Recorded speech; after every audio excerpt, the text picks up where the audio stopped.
आइए आपको एक बहुत ही भावनापूर्वक और भक्तिपूर्वक कथा सुनाते हैं। यह शिव पार्वती की विवाह की कथा है और बहुत ही पौराणिक कथा है। शिव विवाह कथा को भारत की अधिकतम कथाओं में बहुत ही महत्वपूर्ण माना जाता है। शिव विवाह में पार्वती पिता शिव का वंश जानना चाहती थी। फिर शिव ने क्या जवाब दिया? कथा में बताया गया है कि शिव मौन बैठे रहे। पार्वती के पिता ने सोचा कि ये अपने कुल वंश के बारे में भी नहीं जानते।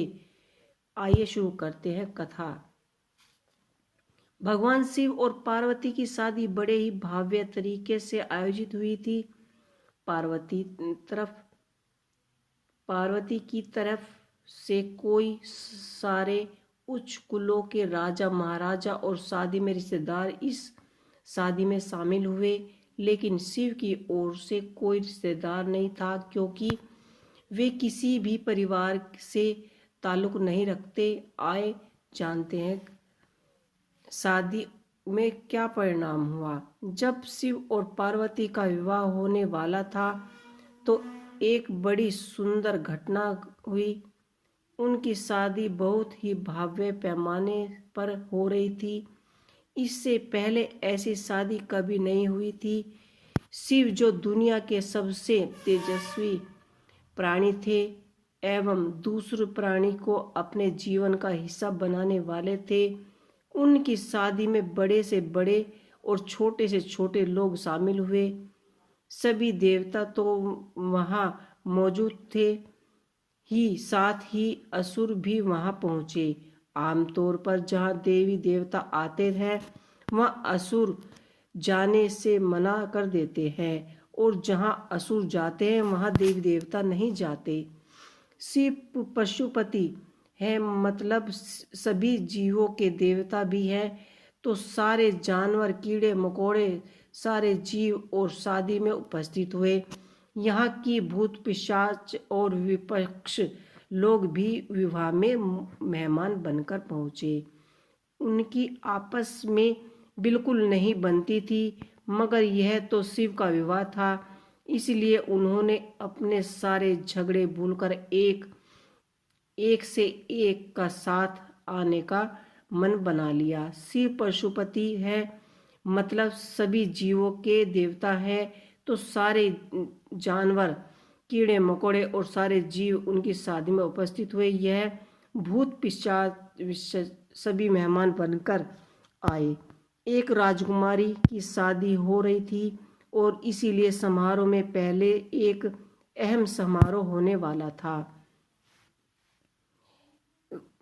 वर वधू दोनों की वंशावली घोषणा की जाने लगी।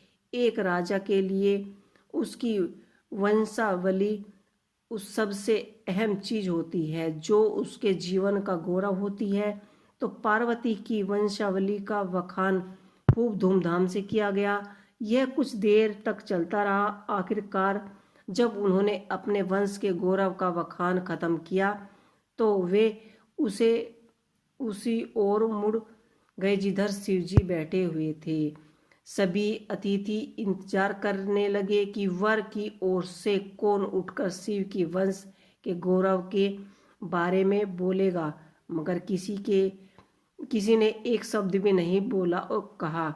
वधू का परिवार ताज्जुब करने लगा। क्या उसके खानदान में कोई ऐसा नहीं है जो खड़े होकर उसके वंश की महानता के बारे में बता सके? मगर बकाए कोई नहीं था। वर के माता पिता, रिश्तेदार या परिवार में से कोई भी वहां नहीं आया था, क्योंकि उसके परिवार में कोई भी नहीं, सिर्फ वह अपने साथी गणों के साथ आए थे, जो व्यक्तिगत जीवों की तरह ही दिखते थे। वे इंसान भाषा तक नहीं बोल पाते थे और अजीब से वे सुरीली आवाजें निकालते थे। वे सभी नशे में चूर और विचित्र अवस्था में लग रहे थे। भगवान शिव ने धारण किया मौन। फिर पार्वती के पिता पर्वत राज ने शिव से अनुरोध किया, कृपया आप ही अपने वंश के बारे में कुछ बताएं। शिव कहीं शून्य में देखते और चुपचाप बैठे रहे। वे न तो दूल्हे और की ओर से कुछ देख रहे थे और न ही शादी को लेकर उन्हें अपने को कोई उत्सव नजर आ रहा था। शिव कहीं शून्य में देखते और चुपचाप बैठे रहे। वह बस अपने गणों से घिरे हुए बैठे रहे और शून्य में घूरते रहे। वधु पक्ष में से लोग बार बार उनसे यही सवाल पूछते, क्योंकि कोई भी अपनी बेटी की शादी ऐसे आदमी से नहीं करना चाहेगा जिसके वंश का अता पता ही ना हो। उन्होंने जल्दी थी, क्योंकि शादी के लिए शुभ मुहूर्त तेजी से निकलता जा रहा था, मगर शिव मौन रहे। समाज के लोग, कुलनी, राजा महाराजा और पंडित बहुत घृणा से शिव की ओर देखने लगे।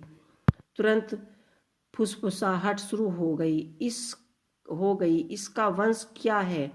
यह क्यों नहीं बोल रहे हैं? तो हो सकता है कि इसका परिवार किसी निजी जाति का हो और इससे वंश के बारे में बताने में शर्म आ रही हो। फिर नारद मुनि, जो उस सभा में मौजूद थे, ने यह सब तमाशा देखकर अपनी वाणी उठाई और उसी एक ही तार खींचकर कहने लगे, धनु बजाते रहे, टोइग टोइग। इससे झोंकर पार्वती पिता पर्वतराज अपना आपा खो बैठे। यह क्या बकवास है?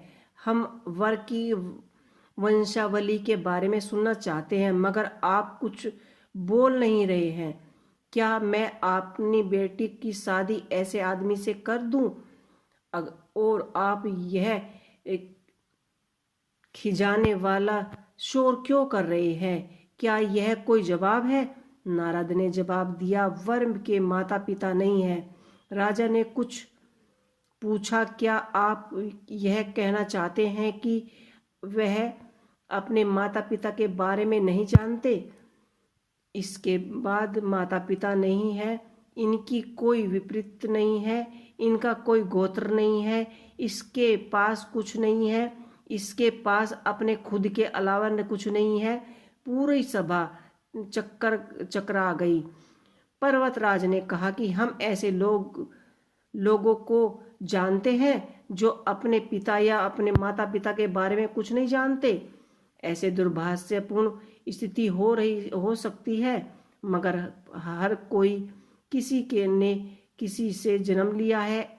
ऐसा कैसे हो सकता है कि किसी का कोई भी माता पिता न हो? नारद ने जवाब दिया, क्योंकि ये वशभूत है, इसीलिए हम खुद की चर्चा की है।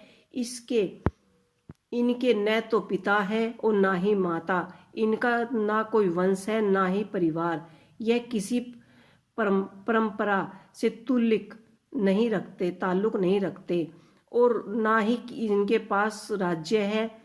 इनका ना ही कोई गोत्र है और ना ही कोई नक्षत्र है, ना ही कोई भाग्यशाली तारा है इनकी रक्षा करता है।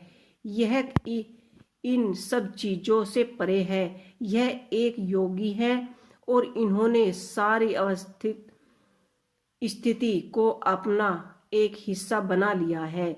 इसके लिए सिर्फ वंश है, ध्वनि है, आदि शून्य प्राकृतिक ने जो अस्तित्व में आई, तो अस्तित्व में आना वाली पहली चीज थी ध्वनि। इनकी पहली अभिव्यक्ति एवं ध्वनि के रूप में है। ये सबसे पहले एक ध्वनि के रूप में ही प्रकट हुए थे, उसके पहले से कुछ नहीं थे। यही वजह है कि मैं यह तार खींच रहा हूँ।